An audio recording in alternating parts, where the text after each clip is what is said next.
ایسے حالات آئے جب مدارس کے اوپر پابندی لگائی گئی، تعلیم کے اوپر پابندی لگائی گئی، قرآن کے اوپر پابندی عائد کی گئی، لیکن اللہ کے چند بندوں نے چھپ چھپ کر پہاڑوں کے غار میں کہیں زمین کے تہ میں جا کر چھپ چھپ کر کے اپنی جان کو ہتھیلی میں رکھ کر کے انہوں نے اس سلسلے کو باقی رکھا اور اب تک پہنچایا۔ اس لیے یہ اللہ رب العزت کی بہت بڑی نعمت ہے۔ اس مدرسے والوں کے لیے، طلباء کے لیے، انتظامیہ کے لیے، مدرسین کے لیے اللہ رب العزت کی بہت بڑی دولت ہے۔ ضرورت ہے اس نعمت کی قدر کرنے کی، اور اس کی قدر یہی ہے کہ پوری یکسوئی کے ساتھ، پورے ایمان کے ساتھ، پورے شوق اور لگن کے ساتھ، پورے حرص کے ساتھ اپنے آپ کو تعلیم میں مشغول رکھا جائے، پورے اخلاص اور دھوم کے ساتھ۔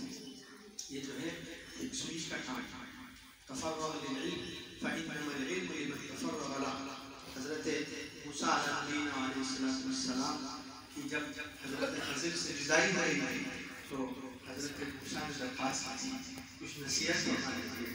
حضرت خضر نے اس وقت جو نصیحتیں کی تھی اس کو حافظ ابن کثیر رحمۃ اللہ علیہ نے البدایہ و النہایہ میں تفصیل سے بیان کیا ہے۔